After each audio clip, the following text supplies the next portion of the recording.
There is nothing wrong with your internet. Do not attempt to adjust your settings. We are controlling the podcast. We control the squealing and the screams. We can make your heart flutter, your eyes blur from tears, or sharpen your mind to crystal clarity. For the next hour, sit back.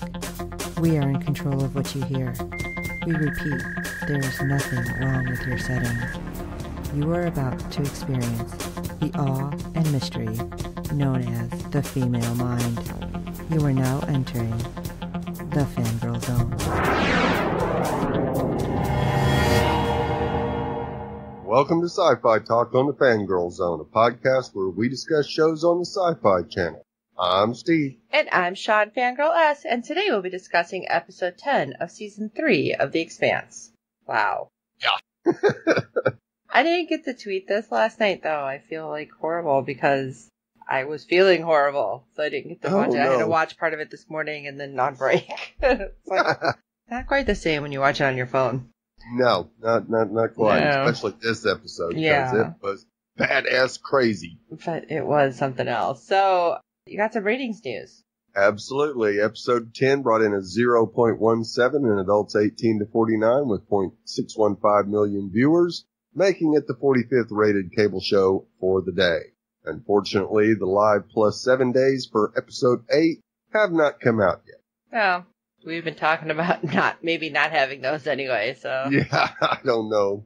Alright, so episode 10, wow. Yeah. We're already that far. Yeah, Dandelion Sky.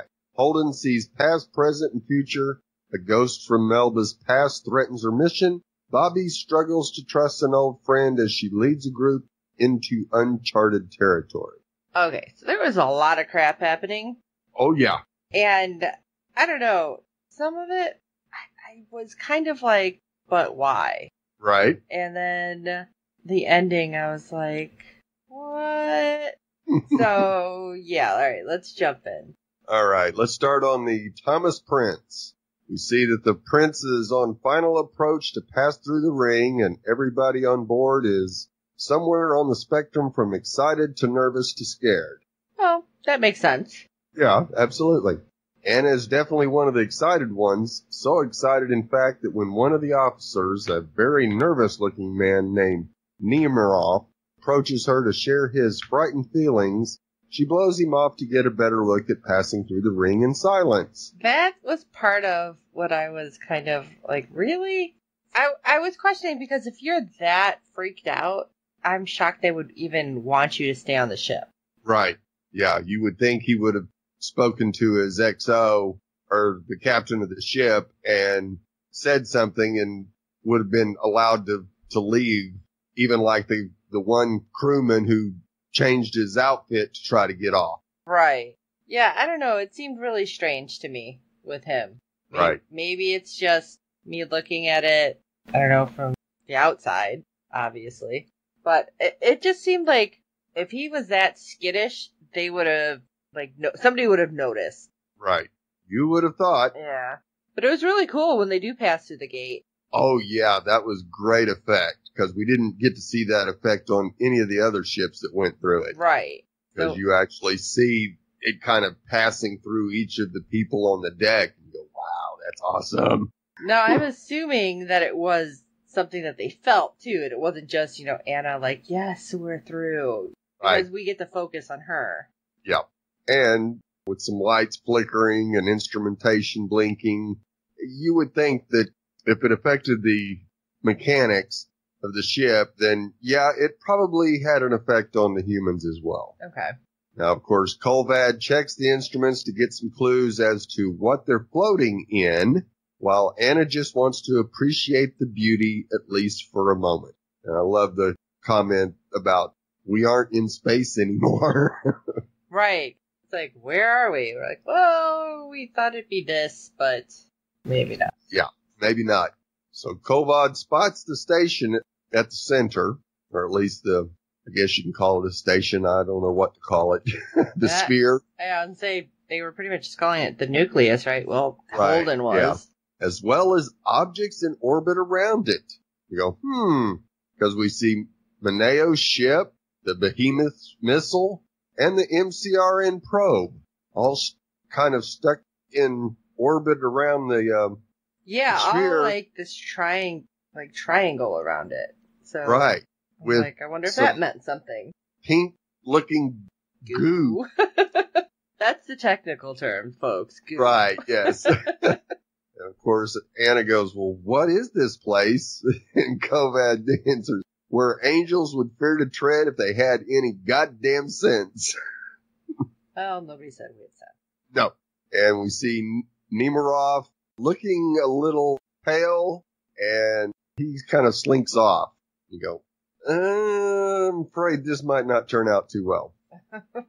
So, of course, while Anna and Kovad debate different aspects of the ring, Nemirov approaches Tilly and says that the XO would like to meet with her. You go, uh-oh. Right. I was like, oh, what does this mean? Not like he can turn her away now. No. And of course, once again, he's looking scared as hell, and Anna kind of sees it and brushes him off again. I know, that seems really not like her. Yeah, it really is. And I guess we do see it later on in the episode where it finally hits her that, yeah, I'm just got way too caught up in the science instead of doing my job, which is comforting people. Mm-hmm. So, of course, we next check in on Melba, who is secretly trying to plot a course for her to reach the Rocinante before the Martians do. But yeah, how did she think she's going to beat anybody? They were in there before her. Right. Come on. Yeah, not a good choice. And we see Nemov entering his quarters, looking troubled but calm. And he stares at a monitor that is showing the status of this ring. And the longer he does, the more agitated he becomes. And he grabs his weapon and fires. See, I thought it was going to be something totally different. Right. Because he seemed to get real, twitchy, and I'm like, oh my gosh, is he going to start killing people? Is he somehow affected by the whole protomolecule? Is there something, infecting him? It just, the way he was getting twitchy and looking around, and his eyes got huge, I'm like, uh-oh. Yeah. I thought there was going to be a whole lot of dead people. Yeah, me too. Yeah, I thought he was going to be the one that would end up causing some major damage to the Thomas Prince. Yeah. And of course, we cut back to Melba, who's watching footage of Holden from the documentary crew, and once again tracks the Rocinante's course. And she's still trying to figure out a way to get to the Rossi before the Martians do, and it just isn't going to work. So she asks about the kill zone radius if she overloaded the Rossi's engines. And how the heck is she doing that from where she is? Well, it's part of the sabotage on the Rossi. But I thought they pulled that thing. Yeah, but they still haven't got anything working back under control yet. So it's probably was once you put it in, she's got access, and taking it out doesn't do anything. Oh, interesting. At least that's what I'm thinking. Okay. So we go back to the bridge where Anna and Kovad are still speaking intelligently about the nature of what they're seeing when Anna gets asked by one of the officers if she would say some words for service for Lieutenant Nemirov, who died while cleaning his service weapon. Yeah, that's just a nice way to say he offed himself. Yeah, and you see Anna's face immediately drop, because she knows a euphemism when she hears it, and gets emotional imagining that the scared man she saw has now taken his life. Right. Because what if? That starts going through her head. That's right. If she would have done what she was there to do, then maybe that wouldn't have happened. Of course, Melba's sulking around the ship, and this time she's trying to get a mech suit. And she gets denied, saying that the XO has to approve that. And as she turns the corner, she bumps into Tilly, who recognizes her back from Earth. This was interesting when all of a sudden she's like, Clarissa, and she just kind of shakes the head and wiggles the shoulders like, no, you got the wrong person. Yeah, trying to but not say anything, obviously, because she didn't want to recognize the voice. So, yeah, I'm like, okay, maybe you need to do a better job of paying attention where you're going then. Keep your head down. I don't know. Right. Well, we knew it had to happen sooner or later. That's true. Because Thomas why Prince put them there? Probably a big ship, but not that big. Right. But, yeah, because why would you put them both on the ship and start showing their past otherwise? Right. So after Anna gives a lovely eulogy for Nemiroff in which she says they should all be there for each other more, Tilly shows up and approaches her and says she's seen a familiar face. And she goes into an explanation about Jules Pierre Mao and how the family's been disgraced with some in hiding, and she thinks she saw his daughter Clarissa, whom she knew socially. And you go, oh no, this is not going to turn out well. Right. It's like, what does this mean? Are you going to bring her into it? And I'm thinking maybe if there's two people, things won't be so bad. I don't know. Right. But... And I'm just worried about, oh no, don't let this be a second mistake Anna makes. Oh God, yeah. And of course, Tilly's reluctant to bust Clarissa if she's trying to escape her father's reputation. So Anna encourages her to reach out and trust her judgment. No. Maybe she doesn't have good judgment. Yeah. You're talking to a debutante. But odds are not good. So, of course, Tilly approaches Clarissa and tries to reach out, but she gets stonewalled. Tilly presses forward, though, saying that whatever her father did, she shouldn't have to suffer for it. Well, that's when Clarissa goes off and tells her that her father was innocent and it's Holden who has to pay. Except you know very well your father's not innocent. You said it yourself. Yes. Like, you said everything you thought was going to happen happened. So that's not innocent. No, not at all. And then we see her bite down on whatever it's been that's giving her her superpowers, and Tilly has no idea what she's in store for. I was like, oh crap, what does this mean? How many things does she have up in her teeth? Yeah, that's a really good question. And what exactly is it, and how does it work? I'd love to know. Apparently, like, all her teeth are weird, like, capsule-filled things. Yeah. That's some type of false teeth, I guess. Right? All right, we'll move over to the Houston, and we guess who we find out is on the drop ship. It's good old Bobby Draper. I did not realize Bobby was as close. I thought last time we seen her, she was, like, over, like, closer to Mars, I guess. Right, well, I remember she saying that she was on the Houston, and so I knew she was there.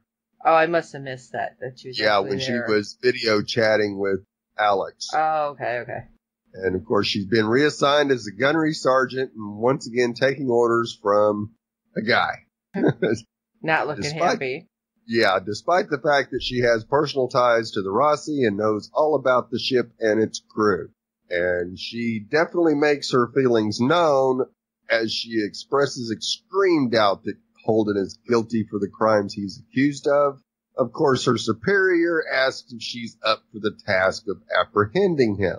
I just feel like you guys know very well that Holden didn't do this. Yeah. How the hell did he get on the ship and nobody noticed? Okay, that's my first question. Well, and I think Mars is still a little upset that they haven't gotten their ship back. Yeah, whatever. Yeah. Get over it. We're, like, well past that. That's like 3 seasons ago. Exactly. And so Bobby replies that their task is to stop Holden before he does any harm inside the ring, and she intends to do just that. So, of course, her commander tries to get Holden to respond to a hail, and he is not responding, so Bobby says, let me try, and sure enough, he replies, because he's surprised to hear from her. Well, I think we all are at this point. But, yeah. But then, I mean, they didn't have any communications either on the Rossi, so I think Holden's like, okay, wait, I can actually talk to people, but I still can't talk to Alex and Amos. Great. Right. So I can tell everybody we're innocent, but will it work? Yeah. But unfortunately, he's having a conversation with Miller at the same time. Yeah, that was weird because I thought he was talking to Bobby at first. Right. Yes, he was talking to Bobby, then he'd say something to Miller. Then he would talk about, then he'd try to say something to Miller. And I don't know if you noticed this or not, but I did. We hear Miller's voice. Okay, I thought so, but then I'm thinking they were just doing that, like, so we can hear it, like, we, the audience. Right. But I didn't know if Bobby heard it. Right. And with the reaction, you'd think that they didn't notice a second. Well, they did because they asked if he was on a different comm, and at first Holden says no, and he says yes. So they're probably thinking he's talking to somebody on the Rossi, but at the same time, Bobby should have recognized the voice as not being Alex or Amos and questioned Holden about it. Now I'm like thinking about all this, like, huh. Yeah, at first I thought, well, why didn't Bobby recognize Miller? Well, Miller's voice. Well, because Bobby never met Miller. Okay, that makes sense. Yeah, I just think that she should have recognized that it wasn't Amos or Alex's voice.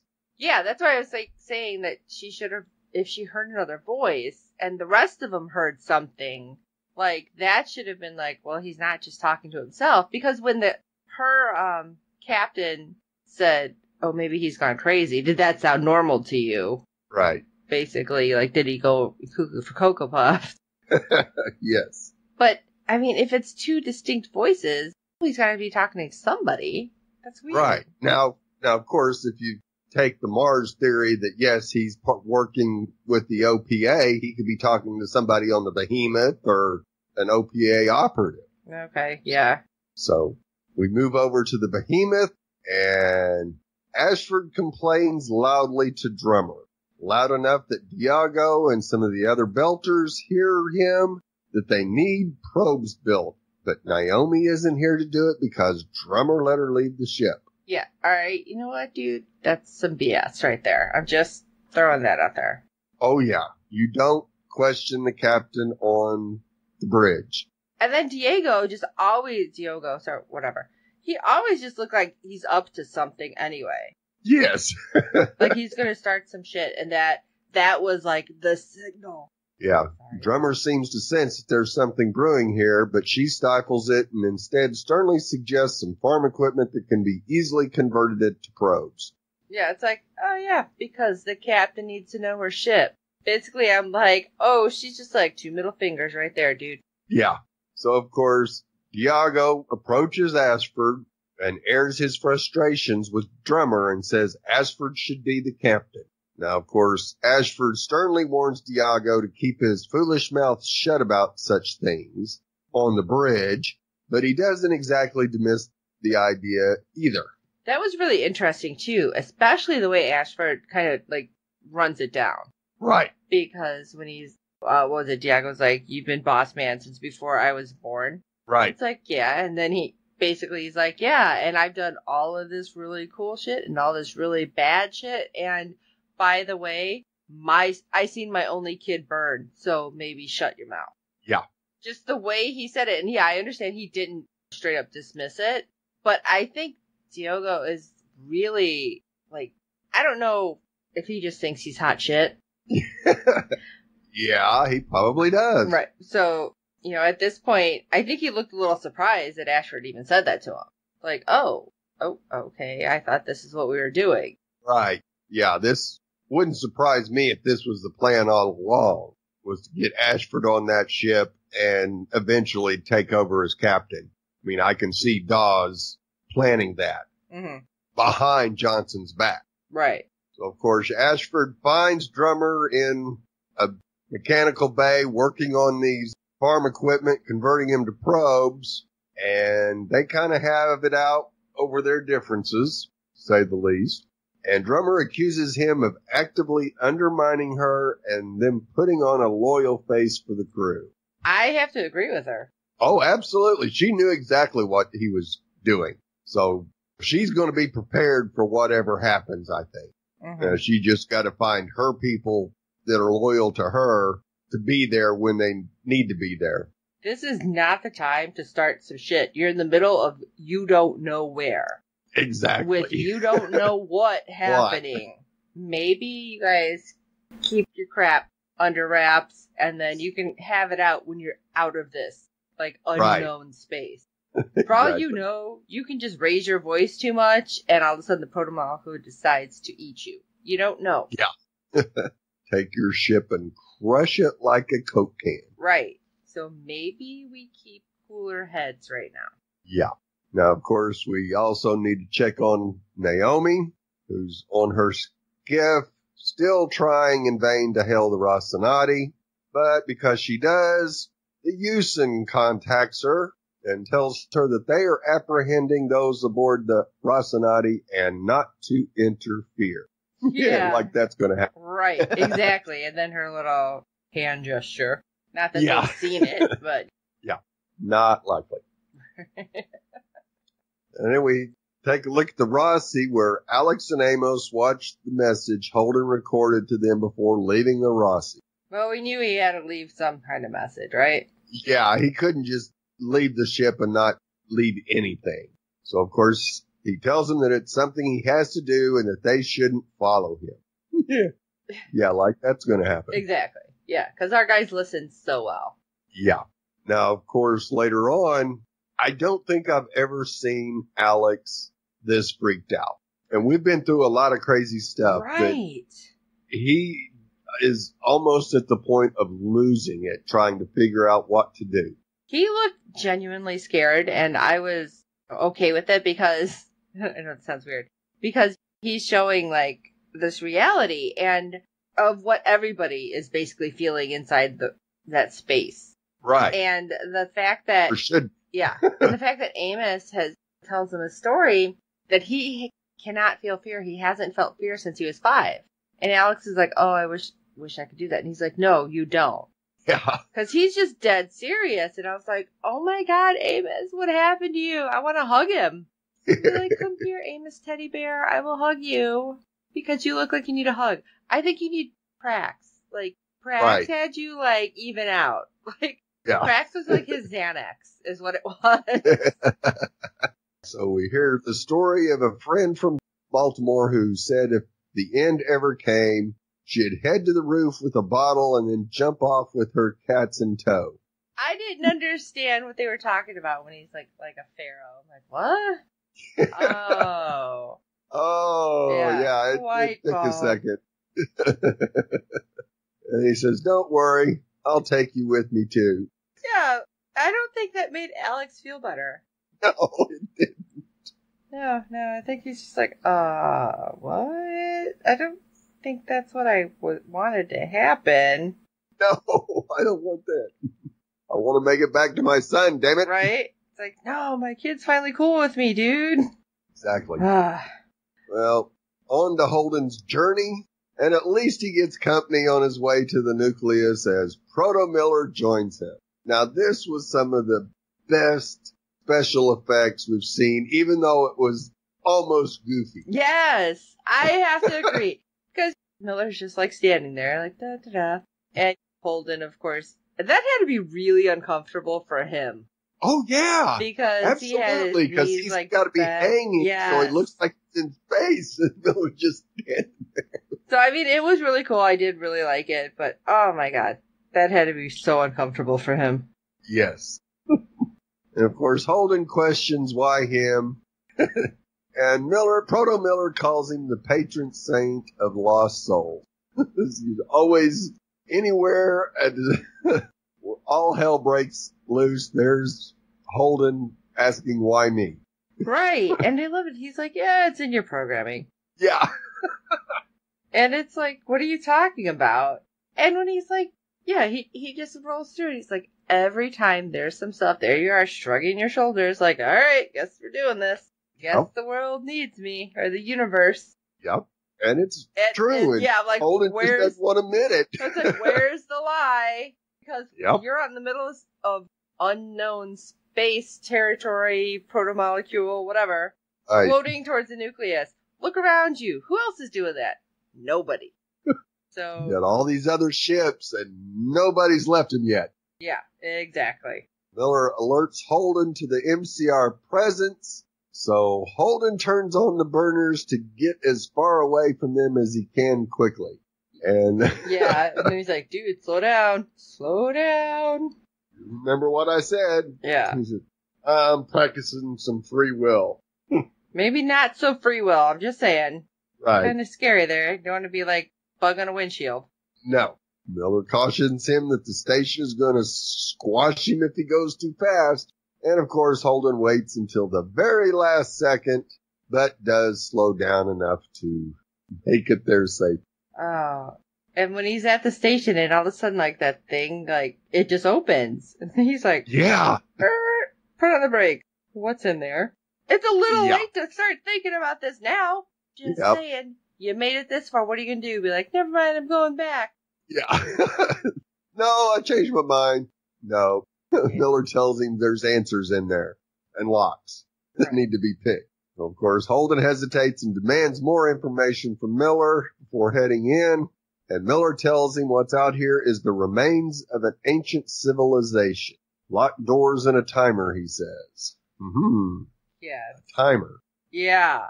When he said that, I'm like, oh, why do I feel like that's a major thing? Exactly. But that seems to be enough to convince Holden to head in because, of course, the MCRN are still bearing down on him. And when they get in, Miller tells him it's 0G and breathable air. Oh, I thought it was it 0G or 1G? Maybe 1G. Just it normal had, gravity. Yeah, it had atmosphere and gravity, basically. Right. You go, all right, what the hell's going on here? This thing knows what Holden needs to survive. Right. And then when he's like, go ahead, take your hat off. And he's like, yeah, no. No. I choose to leave this on right now. Yeah, see, that would have been me. I'm like, yeah, no, I don't Not think gonna so. happen. But, of course, Holden is like, I'm good. We'll just kind of hang out. He was respectful about it, but he's not stupid, because the thing could change its mind at any moment. Exactly. And, of course, inside it looks like some kind of nervous system. I was thinking that. Yes, it really did. You go, this might not end too well for anybody. Well, I was getting scared with this next moment, because all of a sudden there was like this weird structure that comes out. It looked very modern art. Right. And just like... Yeah, one part coming from the roof and one part coming from the floor, and you go, okay. Yeah. But they don't meet. Right. And all of a sudden he's like, oh, complete the circuit. Well, how the hell is he going to do it? That's what I was thinking. And then I'm like, what? Don't touch it. Yeah. I'm sitting there like, no, don't do it. And Holden, at least, isn't like, okay. Right. He wants more answers first. Right. Because he's like, how do I know this isn't going to kill everybody? Everybody I love. Right. And maybe Miller. Yeah. We don't know. Right. If Miller's actually in his head, like he says he is, then, we missed that. Was on the way, Miller gives him kind of a beat down that, yes, you got more synapses in your head than there are stars in the universe, but we're still way more advanced than you are. Right. When he's like, monkey, Mozart. Yeah. Nice. But I mean, I get that Holden is smart enough to be like, hold on, pump the brakes here. I need to know what's going on. Right. And not just like, all right, I'll do what you say. No. Because we don't know if he's really Miller or if he's just like, okay, we're going to use this. Yeah, you helped me, but you helped me to get me here. Right. But of course, it's like, will I get answers? Will I have more questions? Yeah. And Miller's like, it might just be the next clue. Okay, you're killing me, dude. Yeah. Not nice. No. And of course, about that time, Bobby and company arrive in the chamber demanding Holden's surrender. Yeah, not a good time, Bobby. No. She tries to make him think of Amos, Alex, and Naomi and how he's putting them in danger, yet Holden's not going to yield. And you see Bobby's supervisor draw his gun, and Holden tells him it doesn't want to hurt us. And he takes a step forward, and they open fire. And there, I was like, how fast do your bullets move? Yes. And well... Because they look just like Mineo. They hit a roadblock. Right. And just stop dead in their tracks. And suddenly, the sphere, I would say the ship, whatever it is, got kind of pissed off. Oh, yeah. And the interior starts transforming. And so what does the brains of the operation do? I'm going to throw a grenade at it. Yeah. That worked out great. Bad idea. That was just, bad gangbusters right there. Yeah. Because the sphere basically goes complete self-defense mode, lifts Mayer up in the air, and turns him into the Abagast. Pulls him apart, and then, he's kind of mush, and then pulls him in. It's like, ooh. Yeah. Yikes. Yeah. You don't want to make this thing mad. And of course, as soon as that happens, all the other ships in the area get basically pasted with the pink goo. Yeah, anything that was moving, basically. Yeah. And you go, uh-oh. But of course, it may have saved Tilly's life for the time being, at least. You think? Oh, well, yeah. Tilly's life. Yeah, sorry. I was thinking somebody else. Yeah, no, it stopped the Behemoth. It stopped the Thomas Prince, which kept Clarissa from slamming Tilly into the wherever wall. Her fist. Yeah. No, it took me a second. I was thinking not Tilly. I'm thinking someone on the Behemoth or something. But well, yeah, we don't know what's happening. That means everything stopped, and they did not show us though Amos and Alec. No, they did not show the Rossi, and they did not show Naomi's skiff either. So maybe they weren't affected. Maybe they were. I don't know. I hate when we have questions. I'm a little concerned. Yeah, I'm a little concerned there. Yes, so am I. So Holden demands that Miller give him something. And Miller recalls a story Julie told him as a child. Yeah. I don't know how I feel about some of this, because it's like, is it really Julie? Is it just that it absorbed information? I don't know. So I'm just all confused. Well, I think it was enough. Well, it was enough for Holden, but basically what you're concerned is my concern as well. It just absorbed both of them, and that's why it can project Miller in his head. Okay. And all their memories as well. So basically all it had to do was pull up Miller's memories of that brief time he was with Julie and pull up that story and have Miller recite it. Mm-hmm. And that's enough to convince Holden, because Miller tells him it's now or never to complete the circuit. So Holden sticks his hand into the space between the columns. I feel like that would disrupt the circuit, but whatever. Yeah. Not if they were looking for a life form that they could download all their data. Okay.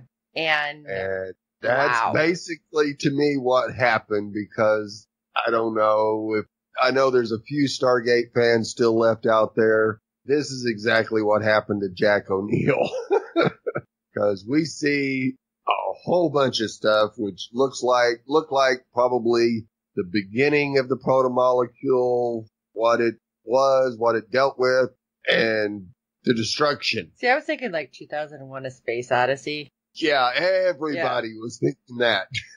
I mean, and then Holden, very unique camera angles, people, because he was naked, in space and falling, so that was very precarious, but yes, it was. It was so weird, and then it's you see his eye, and it's going expanding, and then he's screaming, and it's nothing, and it's everything. It was, I can't explain this. I can see them pitching this. All right, listen, what's going to happen? Yeah. All this happening and everything, and bam, bam, bam, and the nothingness, and I would have been looking at him crazy, but that's exactly how I'm explaining this. Right, and this episode was written by Georgina Lee, who's done some of the best episodes on The Expanse so far, so she had her A game on for this episode. Totally exploding our minds with it. But I have a question about this happening, because we've seen all the different, what looked like the different rings. Right, that's what But it looked almost like it was connecting, so can it be making wormholes suddenly? I think it could. Okay. And then it needed him to connect. When we saw the group of them, to me that represented how they had expanded throughout the universe. Oh, okay. And unfortunately, what I think was the original one is the one that had the sun explode and tear up that part. Oh, okay. All right. It was something else. Yeah. And when it's done downloading everything, Holden falls to the ground. And you go, oh, I don't know if they'll ever be able to get his brain back in one piece again. Yeah, I know. I'm like, what does this mean? Is he going to be normal? Is he, like, gone? Right. I feel like there's no way he's going to be gone. No, I don't think so. And hopefully they'll get him back to the med bay on the Rossi and at least let it repair some of those synapses and pathways in his head so he can at least make some kind of sense out of everything. Mm-hmm. Hey, Steve, did we get any feedback this week? We certainly did. Once again, our friend Fred from the Netherlands has given us some audio feedback, so let's take a listen. Hello, Fangirl Zone podcasters. This is Fred from the Netherlands with some short feedback for the Expanse Season 3, Episode 10. First off, today is the 26th of June and I have already seen Episode 11, but I will try to keep this spoiler free. I love the conversations between Holden and Miller, but I have to say only on second watch. A lot of it is just too cryptic to get at first time watching. I really wonder what that civilization is that died billions of years ago. And now all that is left are some locked doors and some lights on a timer, as Miller says. Will this mean that there is no real life form left? And is all the proto-molecule stuff just tech and no bio? I also love that Gunny is back, but I don't like her crew, who are constantly disagreeing with her and questioning her orders. I really wonder if this will cause a mutiny or something like that, which could perhaps result in Gunny landing up on the Rocinante again. I loved how smart Drummer is, telling Ashford that she understands that he was correcting Maneo when he was saying Ashford should be the captain. So giving him the message you always should be loyal to your captain, that when the time comes that Ashford is the captain, he, Maneo, should also be loyal to him, as he always showed it. Very smart of Ashford, but even smarter of Drummer, to see through him. At the end of the episode, I question what is the flashing before Holden's eyes. Should that be the end of that civilization? Is that what it means? Okay, that was all for this time. Greetings, all the best, Fred from the Netherlands. Yeah, Fred, that conversation between Holden and Miller was just a little bit cryptic unless you knew exactly kind of what they were talking about. But I liked it because it wasn't just seeming to take place in his head. Like you've seen that the Proto-Miller was actually talking to him. Right.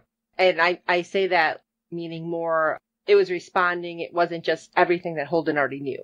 Right. And of course, with the civilization that died billions of years ago, I really don't know for sure if it's trying to be a warning to Miller to not let whatever destroyed them destroy this solar system or not. I mean, it could be. And it's interesting, too, with the proto-molecule, what you said, because, yeah, is it something that maybe has been corrupted because it's so old? Right. So maybe it's changing and not necessarily for the better. Right. And it could have started out as strictly as tech and has begun to take on biological characteristics. Yeah. And of course, we loved Gunny too back. Right. Absolutely. I think I did say too that I don't like her crew. That I believe I tweeted that as well. That yes, they're going to end up getting themselves killed. Yeah.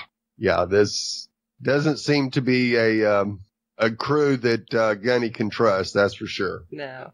And of course, Drummer. We love Drummer. And it's really interesting the way she's talking about how the captain should be respected and you should be loyal, because I don't know how well that's going to turn out, especially with Maneo. Right. Yeah, Maneo doesn't have any respect for Drummer whatsoever. He's definitely an Ashford guy, and he even says, you should be the captain, so. Right. I just feel that that's going to be somehow something good that drummer puts out there, but I guess we'll find out soon. Right. And all the stuff that Holden was seeing, yeah, that was the end of not only the ancient civilization, but it kind of looked like it could have been also the end of the universe altogether. Ugh. So that could be really bad for us. So. Yes, it could. But thank you, Fred, for your feedback. We always appreciate it. Oh, absolutely. Can't wait to hear your next feedback on the next episode, Fred. What do you guys think? And can you explain that ending way more eloquently than I did? Which you probably could, but just saying. So, why don't you shoot us your thoughts at SyFyTalk@fangirlzone.com. That's SYFY talk at fangirlzone.com. Check out the website, and while you're at it, why don't you leave us some ratings, possibly on iTunes and every other platform you're finding us on, because good ratings and reviews help other fans of the show find us. Tell your friends about the show, and we do hope you're enjoying the podcast. No, I still haven't figured out to get our butts on Reddit, but I know there's a huge Expanse following on Reddit, and I apologize in advance that I haven't gotten that done yet. Alright, well, that's like everything, and we're almost over with the season, which makes me very sad. I'm a sad panda. Yes. Yep, we've got next week's episode, and the following week, I think, is a two-parter. Yeah, but... To end. Wow. But at least it's not over. Right. So we can be happy with that. So, for this episode of SyFy Talk, I am Sean, Fangirl S. And I'm Steve. You got more synapses than stars in the universe. You're a fancy hand terminal. And until next time.